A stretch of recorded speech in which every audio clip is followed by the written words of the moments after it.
Katanya, Lawang Sewu punya sosok legenda hantu wanita tanpa kepala. Dan katanya juga, konon wanita ini dipenggal oleh tentara Jepang selama menjajah Indonesia. Dan hantunya dikatakan masih menghantui gedung itu. Bahkan beberapa orang bilang kalau mereka itu telah melihatnya berjalan-jalan dengan kepala di bawah tangannya. Apakah Lawang Sewu benar-benar angker, Bo? Ikuti terus video ini sampai habis dan...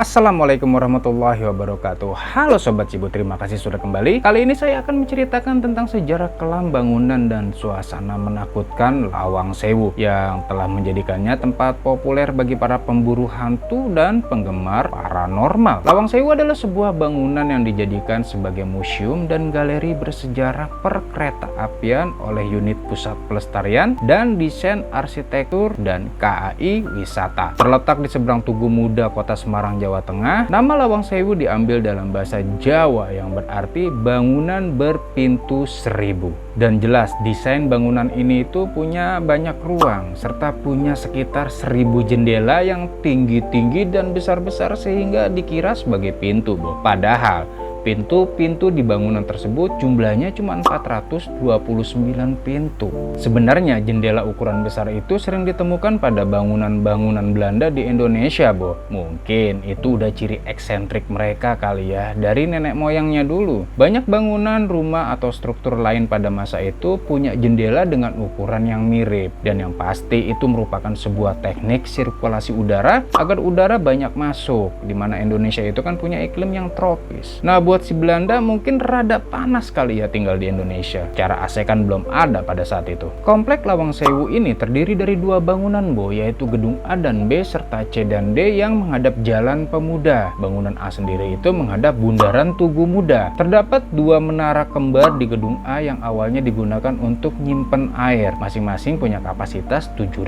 liter. Bangunan ini punya jendela kaca patri besar dan tangga besar di tengahnya, Bo. Di bawah bangunan terdapat sebuah lorong bawah tanah. Gedung B sendiri terletak di belakang gedung A. Tingginya 3 lantai dengan 2 lantai pertama terdiri dari perkantoran dan yang ketiga adalah loteng. Bangunan dengan jendela-jendela besar ini juga memiliki lorong bawah tanah yang berfungsi sebagai saluran air. Di depan gedung itu berdiri Tugu Muda untuk memperingati pertempuran 5 hari. Apa sih pertempuran 5 hari? Pertempuran 5 hari itu adalah serangkaian pertempuran antara rakyat Indonesia melawan tentara Jepang yang terjadi antara tanggal 15 sampai 19 Oktober 1945 karena Indonesia yang udah nyatain diri merdeka pada tanggal 17 Agustus 1945 ini diserang kembali secara mendadak oleh si Jepang, Bo. Emang gak ada otaknya tuh para Nippon. Lawang Sewu diarsiteki oleh Cosman Citrun dan firma yang dibentuk arsitek senior J.F. Lindhammer dan B.J. Owendah. Ya begitu dah. Bangunan ini dirancang dalam gaya Hindia Baru. Konstruksi dimulai pada tahun 1904 dengan bangunan A yang selesai pada tahun 1907.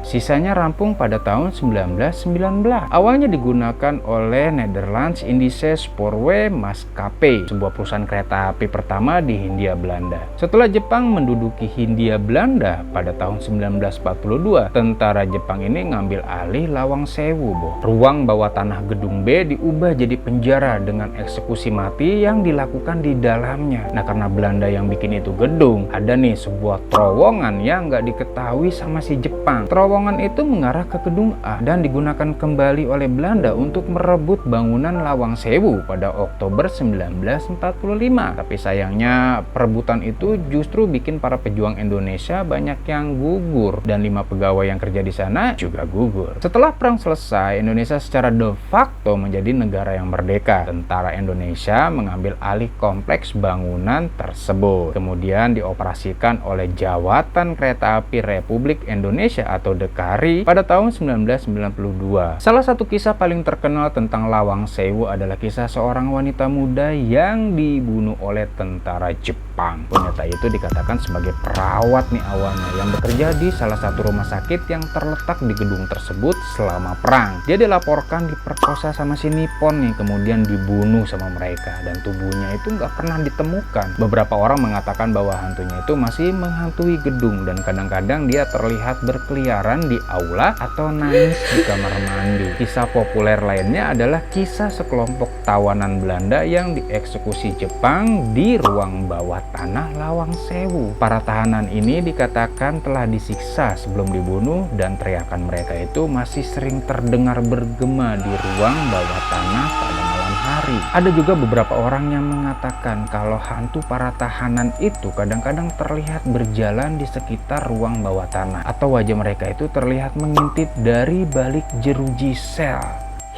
Dan ada juga yang menampakkan diri yang bentuknya seperti prajurit Belanda lengkap dengan senjata laras panjangnya, Bu. Nah, sosok lain yang pernah ditemui orang itu adalah wanita tanpa kepala. Konon katanya adalah arwah wanita yang dieksekusi Jepang di ruang bawah tanah Lawang Sewu. Dia dilaporkan sebagai tawanan perang yang disiksa dan dibunuh oleh Jepang. Kepalanya dipenggal dan dipajang di ruang bawah tanah sebagai peringatan bagi tahanan lain. Mungkin sebagai shock terapi buat yang lain gitu, biar nggak ngebangkang kali ya. Dan akhirnya beberapa orang mengatakan bahwa arwahnya ini masih menghantui ruang bawah tanah dan tubuh tanpa kepalanya itu terkadang terlihat berjalan-jalan. Sosok yang lainnya yang pernah menjadi legenda juga adalah hantu noni Belanda, yaitu sebagai korban perkosaan. Ceritanya ketika Jepang nguasain Indonesia, ya termasuk kota Semarang dong, banyak terjadi kasus pemerkosaan oleh si Nippon ini nih terhadap puluhan noni Belanda. Dan disebutkan selesai diperkosa ini di Lawang Sewu, para noni Belanda tersebut langsung dipenggal kepalanya oleh tentara Jepang itu.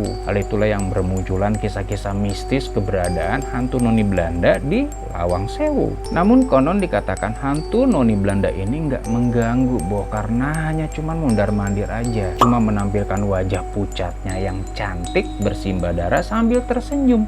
Biar cantik tapi kalau bersimbah darah ya enggak juga, keles.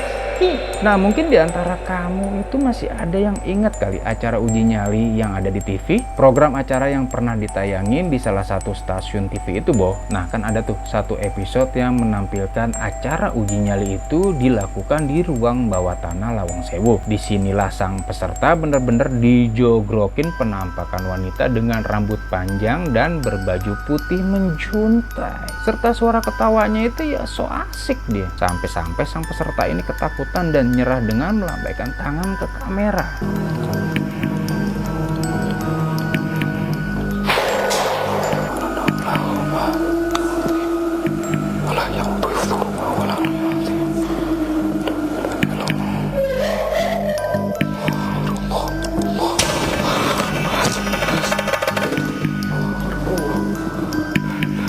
Masya Allah, Mas, tolong Mas, Mas.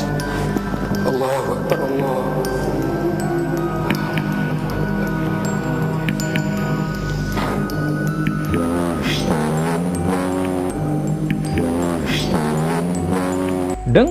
Dengar katanya sang peserta itu meninggoy nih, Bos, setelah 3 hari. Rumor yang beredar sih katanya setelah acara uji nyali itu si peserta kan pulang nih. Ketika di rumah banyak dah tuh para penunggu di Lawang Sewu coba buat masuk ke tubuh si peserta tersebut. Karena si peserta nggak kuat maka dia meninggoy. Allahu alam sih bener enggaknya gara-gara begitu. Coba bagi kalian yang tahu berita ini bisa kasih komentar di bawah, apakah bener orang itu meninggoy karena diserbu sama para penunggu Lawang Sewu? Sebenarnya eksistensi para hantu bukan aja pada saat uji nyali si peserta ini sih, Bo. Ketika hari panca, yaitu hostnya acara uji nyali ini menutup acara, penampakan terlihat jelas lagi lewat di lantai atas dong. Horor banget ya, untung hari panca nggak disamperin itu. Nah, di bagian bawah tanah Lawang Sewu juga terdapat penjara jongkok yang terkenal sangat sadis katanya. Ruangan kecil berbentuk kolam berukuran 1,5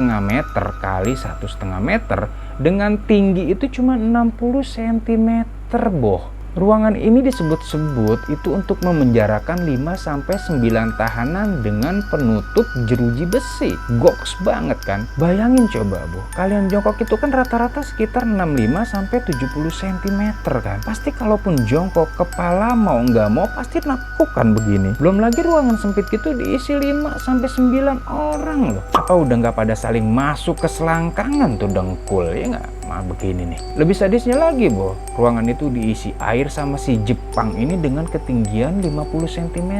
Ya sekitar seleher mereka gini lah, dalam keadaan jongkok pula kan. Terus endingnya ditutup sama jeruji besi.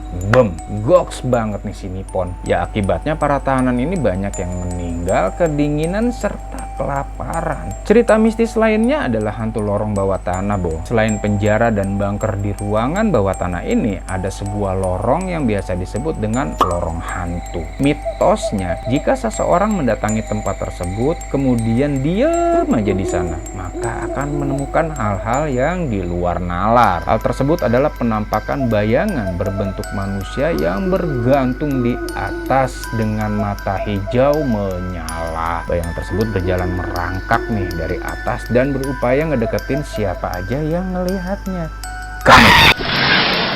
Hal mistis lainnya itu adalah sebuah teriakan misterius di sumur, Bu. Terdapat sebuah sumur tua yang berada di bagian depan halaman Lawang Sewu. Sumur tersebut selalu dikunci oleh penjaga Lawang Sewu dan nggak pernah dibuka. Konon di malam-malam tertentu itu akan terdengar suara rintihan kesakitan dan ketakutan orang Belanda dari dalam sumur tersebut. Menurut sejarah, sumur tersebut merupakan tempat pembuangan jasad para tentara Belanda yang dibunuh oleh Jepang. Sempat terbengkalai beberapa tahun ditambah dengan beberapa cerita serem yang menyertainya. Saat ini bangunan Lawang Sewu udah terlihat lebih anggun dan cantik. Pada tahun 2009, kompleks Lawang Sewu ini berada dalam keadaan mengenaskan. Simon Marcus Gower dalam kolomnya di Jakarta Post menuliskan bahwa bangunan tersebut gelap dan tidak terawat. Dinding yang tadinya putih itu jadi hitam oleh polusi dan terlantar. Dindingnya juga udah mulai terkelupas dan dipenuhi coretan-coretan vandal. Lumut tumbuh di sebagian besar bangunan dan jelas tambahannya adalah tikus yang jadi penghuni tetap di celah-celah bangunan di sana. Nah, Gubernur Jawa Tengah Bibit Waluyo pada saat itu mengerahkan prajurit TNI untuk membantu melakukan renovasi, khususnya pada bagian luar gedung. Namun endingnya warga setempat itu kecewa dengan hasil renovasi tersebut, Bu, karena dianggap menghilangkan keasliannya dan sejarahnya.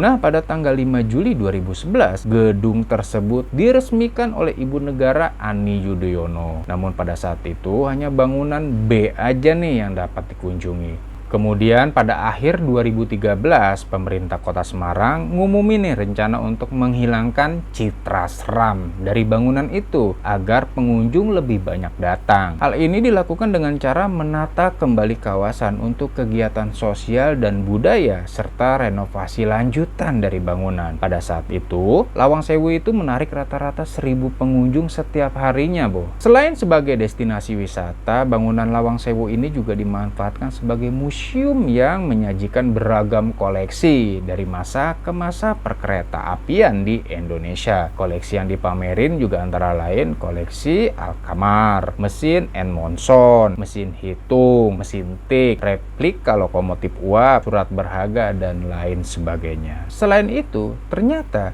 gedung Lawang Sewu juga udah bisa disewain, Bo, untuk kegiatan pameran, ruang pertemuan, pemotretan, syuting, pesta pernikahan, festival, bazar, pentas seni, ataupun workshop. Pemkot Semarang juga udah netapin kalau Lawang Sewu ini sebagai bangunan kuno yang dilindungi dan dilestarikan. Nah, Bo, buat kalian yang udah pernah ke sana, bisa kasih perasaan kalian di kolom komentar. Apa bener nih kalian merasakan hawa-hawa yang gimana gitu di sana? Sampai di sini dulu video misteri kali ini. Jangan lupa like dan komen bila berkenan dan dislike bila nggak suka. Wassalamualaikum warahmatullahi wabarakatuh dan bye-bye.